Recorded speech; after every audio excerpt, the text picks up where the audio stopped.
Welcome to special analysis. నేను రమా మండవ. ఈరోజు అనాలిసిస్లో భాగంగా మనం తీసుకోబోతున్న టాపిక్ ఏంటంటే, ఆల్రెడీ మనం ఒక టైటిల్ పెట్టున్నాం, ముద్రగడను ముంచేసిన జగన్ అని చెప్పి కూడా ఒక టైటిల్ ఇవ్వడం జరిగింది.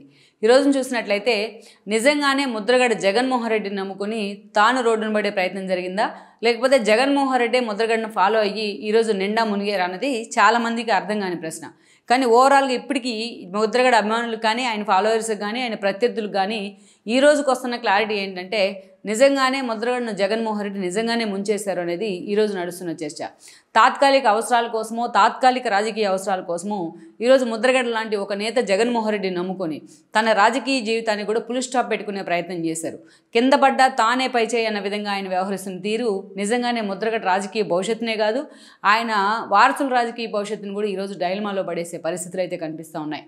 అందుకు కారణాలు ఏంటో కూడా మనం చెప్పుకునే ప్రయత్నం చేద్దాం. ముద్రగడ పద్మనాభం ఒక సుదీర్ఘ రాజకీయ చరిత్ర ఉంది.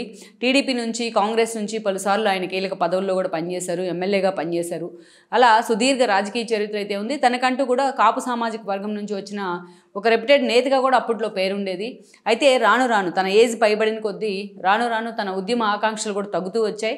ఏ స్థాయిలో తన ఉద్యమాన్ని తీసుకెళ్లాలనుకున్నా దాన్ని పూర్తి స్థాయిలో దాన్ని 2 అడుగులు ముందుకు వేస్తే 1 అడుగు వెనక్కిలాగే పరిస్థితిని ముద్రగడే స్వయంకృతాపరాధంగా తీసుకొచ్చుకున్నారు.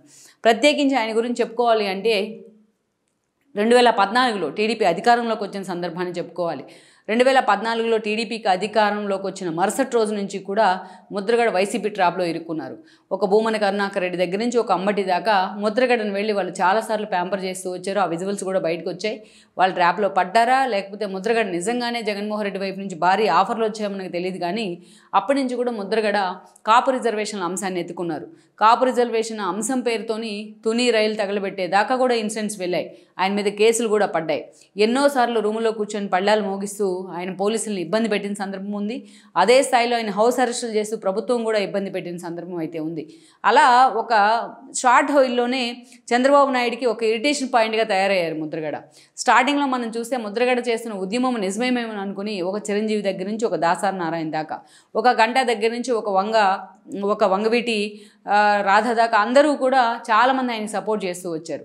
కానీ ఎప్పుడైతే పూర్తిగా ఆ ఉద్యమం మోనోపల్లి బాటలోకి వెళ్ళింది, తుని రైలు ఇన్సిడెంట్ తర్వాత, తుని రైలు తగలబెట్టిన తర్వాత, ఎప్పుడైతే దీని వెనుక వైఎస్ఆర్సీపీ ఉందని వీళ్ళందరూ గ్రహించారో వాళ్ళందరూ ఒక్కొక్కరిగా ముద్రగడకి దూరం అయ్యారు. అప్పటి నుంచి ముద్రగడ జగన్ డైరెక్షన్లోనే ఆ ఉద్యమాన్ని నడిపిస్తూ వచ్చారు. నిజంగానే ఈ స్థాయిలో ప్రజలున్న పరిస్థితుల్లో చంద్రబాబు నాయుడు ఆ రోజు కాపు రిజర్వేషన్ల అంశం మీద తీర్మానం కూడా చేస్తున్నారు. తీర్మానం చేసి సెంట్రల్కి కూడా పంపించారు. అయితే గతంలో రిజర్వేషన్లకు సంబంధించి సుప్రీంకోర్టు ఇచ్చిన తీర్పు దృష్ట్యా ఆ తీర్మానం చెల్లదంటూ కూడా మళ్ళీ వెనక్కి తిప్పి పంపించడం జరిగింది. బట్ దాని మీద ఆ స్థాయిలో చంద్రబాబు నాయుడు తీర్మానం చేశారు. అంతేకాదు కాపు కార్పొరేషన్ ఏర్పాటు చేశారు. కాపు కార్పొరేషన్ తరపునే కాదు, కాపులో అసామాజిక వర్గంలో వెనుకబడిన విద్యార్థులను విదేశీ విద్య పేరుతోని విదేశాలకు పంపించే ప్రయత్నం చేశారు, అదనపు రాయితీలు ఇచ్చి. మరి అలా ఎన్నో చేశారు ఆయన కాపు సామాజిక వర్గం విషయంలో. కానీ ముద్రగడ మాత్రం ఆయన రిజర్వేషన్ల మీద తీర్మానం చేసి పంపించినా సరే చంద్రబాబు నాయుడు తిడుతూనే ఉన్నారు టిల్ ఎండ్ వరకు. 5 ఏళ్ల పాటు నిద్రలేస్తే చంద్రబాబు నాయుడు మీద విమర్శలు చేస్తూ వచ్చేవాళ్ళు. అలాంటి ముద్రగడ జగన్ పాదయాత్రలో కూడా బాగా కీలకంగా పాల్గొన్నారు. 2019కి ముందు ఆయనకి జగన్మోహన్ రెడ్డి వైపు నుంచి టికెట్ ఆఫర్ వచ్చిందనే చర్చ జరిగినా బట్ ఆ దిశగా వర్కౌట్ అయితే జరగలేదు. ముద్రగడని కేవలం తన అవసరాలకు మాత్రమే జగన్మోహన్ రెడ్డి వాడుకుంటూ వచ్చారు. తన అవసరాలకు మాత్రమే ముద్రగడని దువ్వి మరీ చంద్రబాబు నాయుడు మీదకి పంపించారు. కానీ ఎప్పుడు కూడా ఎక్కడా కూడా ముద్రగడకు ఆ స్థాయిలో పదవులు కట్టబెట్టిన సందర్భం అయితే మనం చూడడం జగన్మోహన్ రెడ్డి వైపు నుంచి. దాని 19 ఎన్నికల్లో జగన్మోహన్ రెడ్డి సీఎం అయ్యారు. సీఎం అయిన తర్వాత ఏదో ఒక నామినేటెడ్ పోస్టులో ముద్రగడని కూర్చోబెడతారని కూడా అందరూ అనుకున్నారు పాపం ఆయన అభిమానులు. కానీ ఎక్కడా జగన్మోహన్ రెడ్డి తన అవసరానికి ముద్రగడని వాడుకోవడం తప్ప ఆ స్థాయిలో ఆయనకి ప్రోగ్రాములు కానీ, అదేవిధంగా ఆ స్థాయిలో ఆయనకి నామినేటెడ్ పోస్టులు కానీ ఇవ్వలేదు కూడా. ఇక మనం చూసినట్లయితే జగన్మోహన్ రెడ్డి ఎన్నికల సమయంలోనే, ఎన్నికల ప్రచారంలో భాగంగానే కాపు రిజర్వేషన్ల అంశం తన చేతిలో లేదు, అది కేంద్రం చేతిలో ఉంది అని ఓపెన్గా చెప్పిన ముద్రగడ లాంటి వాళ్ళు ఒక్కసారి కూడా జగన్మోహన్ రెడ్డిని విమర్శించే ప్రయత్నం చేయలేదు. కాపు కార్పొరేషన్ రూపంలో నిధులు మొత్తాన్ని కూడా జగన్మోహన్ రెడ్డి పక్కదారి పట్టించినా ఎక్కడా ముద్రగడ ఖండించలేదు. విదేశీ విద్య పేరుతో తీసుకొచ్చిన పథకాన్ని జగన్మోహన్ రెడ్డి నిర్వీర్యం చేసినా ముద్రగడ ఎక్కడా మాట్లాడలేదు. ఇలా జగన్మోహన్ రెడ్డికే బాకాలు ఊదుకుంటూ బాజాలు కొట్టుకుంటూ ఆ 5 ఏళ్ల పాటు గడిపేశారు ఆయన. మొన్నటి ఎన్నికలకు ముందు ముద్రగడ చాలా సీరియస్గా నీకు టికెట్ ఇస్తారనే ప్రచారం జరిగింది. ఒక దశలో కాకినాడ ఎంపీ టికెట్, ఓ దశలో పవన్ కళ్యాణ్ పోటీ చేస్తానంటే పిఠాపురం టికెట్ కూడా ముద్రగడ తీసుకుంటారు వైసీపీ నుంచి అని ప్రచారం జరిగింది. ఒక దశలో అనేక రకాలైతే చాలా భీమవరం నుంచి పవన్ కళ్యాణ్ పోటీ చేస్తే ఆయన మీద ఏకంగా ముద్రగడ కొడుకు కానీ ఆయన కానీ పోటీ చేస్తారని ప్రచారం జరిగింది. ఇవన్నీ కేవలం ప్రచారాలుగా మాత్రమే మిగిలిపోయాయి. ఆ ఎన్నికల్లో మాత్రం ముద్రగడ కేవలం జగన్మోహన్ రెడ్డికి ఒక ఆయుధంగా ఉపయోగపడ్డాడు. అది కూడా పవన్ కళ్యాణ్ని టార్గెట్ చేయడానికి. ఏ స్థాయిలో పవన్ కళ్యాణ్ ఆయన టార్గెట్ చేశారు అంటే, పిఠాపురం నుంచి పవన్ కళ్యాణ్ తన పోటీ చేయడానికి ఎన్నుకుంటే పిఠాపురంలో పవన్ కళ్యాణ్ గెలిస్తే ముద్రగడ పద్మనాభరెడ్డి అని పేరు మార్చుకుంటానంటూ కూడా సవాల్ చేసిన సందర్భం ఉంది. పవన్ కళ్యాణ్ని ఒక హ్యూమిలేటింగ్గా మాట్లాడుతూ వచ్చారు ఆయన. ఆఖరికి తన కూతురు కూడా తను భరించలేక పక్కకు వచ్చి జనసేనలో చేరిన పరిస్థితి అయితే ఉంది, ముద్రగడ స్వయంగా ఆయన కూతురు. అలా ముద్రగడని ప్రతి ఫేజ్లో కూడా జగన్మోహన్ రెడ్డి తనకు అనుకూలంగా వాడుకుంటూ వచ్చారు. మొన్నటి ఎన్నికల్లో అత్యంత భారీ మెజారిటీతో పవన్ కళ్యాణ్ అక్కడి నుంచి గెలిస్తే ముద్రగడ మీద ట్రోలింగ్ ఎక్కువైంది, ఆయన మీద ప్రెజర్ ఎక్కువైంది. ఈ క్రమంలోనే పాపం గెజెట్ నోటిఫికేషన్ ఇప్పించుకొని తన పేరు కూడా మార్చుకున్నారు, ముద్రగడ పద్మనాభరెడ్డి అని చెప్పేసి. అయినా సరే తన పేరు మార్చుకున్న తను ఎక్కడా వెనక్కి తగ్గే పరిస్థితి లేదన్నట్టుగా కూడా మాట్లాడుతున్నారు. తన కూతురు మీద కూడా ఆయన విమర్శలు చేయడం జరిగింది. ఆవిడ వెళ్ళి జనసేనలో చేరున్నారు.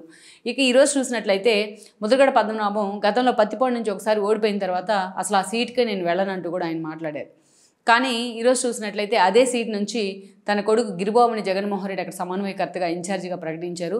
అంటే ఆయన శపథం కూడా తీసి గట్టు మీద పెట్టినట్టే అని అనుకోవచ్చు. ఆయన ప్రామిస్ కానీ ఆయన చేసిన శపథం కానీ పత్తిపాడు మోహన్ చూడను అని చెప్పారు. బట్ ఈరోజు తన కొడుకును మాత్రం అక్కడికి పంపించారు వైఎస్ఆర్సీపీ తరపు నుంచి. ఇక మరోవైపు ఆర్థికపరమైన విషయాల్లో ముద్రగడకి జగన్మోహన్ రెడ్డి అండగా ఉన్నారంటే ఆ విషయంలో కూడా ఒక క్లారిటీ అయితే లేదు వాళ్ళ అనుచరులు కానీ అభిమానులు కానీ. అదే ముద్రగడ పద్మనాభం ఈరోజు పవన్ కళ్యాణ్ లాంటి వాళ్ళకి అండగా ఉండి పవన్ కళ్యాణ్కి సలహాలు సూచనలు ఇస్తూ వచ్చినా హరిరామజోగి కంటే ఎక్కువ గౌరవమే ఈరోజు ముద్రగడ లాంటి వాళ్ళకి దక్కుతూ వచ్చేది. అది కూడా జనసేనలో. పవన్ కళ్యాణ్ ఏ స్థాయిలో పెద్దవాళ్ళని గౌరవిస్తారనేది చిరంజీవి విషయంలోనే మనకు అర్థమవుతూ ఉంటుంది. హరిరామజోగి ఇంటికి ఎన్నిసార్లు వెళ్ళి ఆయన దీక్షను కూడా ఆయన మాన్పించారనేది మనకు తెలుసు పవన్ కళ్యాణ్ విషయంలో. అలాంటి ముద్రగడ రాంగ్ పిక్ చేసుకొని జగన్మోహన్ రెడ్డి వైపు వెళ్ళిన కారణంగా ఈరోజు ముద్రగడతో పాటు ఆయన కొడుకు కెరీర్ కూడా డైలమాలో పడిన పరిస్థితుంది. జగన్మోహన్ రెడ్డి తాను కాపాడుకోలేని పరిస్థితిలో ఈరోజు ముద్రగడకు కానీ ఆయన ఫ్యామిలీకి కానీ ఆయన కూతుకు కానీ జగన్మోహన్ రెడ్డి ఎంతవరకు అండగా ఉంటారనేది ఒక పెద్ద $1 మిలియన్ ప్రశ్న అనుకోవచ్చు. మొత్తానికి ముద్రగడను తనకు అవకాశం వచ్చినప్పుడల్లా అవకాశాల కోసం ఆయన వాడుకున్నారు జగన్మోహన్ రెడ్డి అనేది 100% కరెక్టే అని మనం చెప్పుకోవచ్చు. పాపం జగన్మోహన్ రెడ్డి ట్రాప్లో పడిన ముద్రగడ తన మొత్తం రాజకీయ జీవితాన్ని జగన్ దగ్గర పణంగా పెట్టారని కూడా ఆయన అభిమానులు వాపోతున్నారు. బట్ చేతులు కాలేక ఆకులు పట్టుకుని చందంగా ముద్రగడ రాజకీయ జీవితాన్ని తనకు తానే సెల్ఫ్ గోల్ చేసుకున్నారనుకోవడంలో కూడా ఆశ్చర్యం. ఈ వీడియో మీకు నచ్చినట్లయితే please share, like and subscribe R24 Telugu.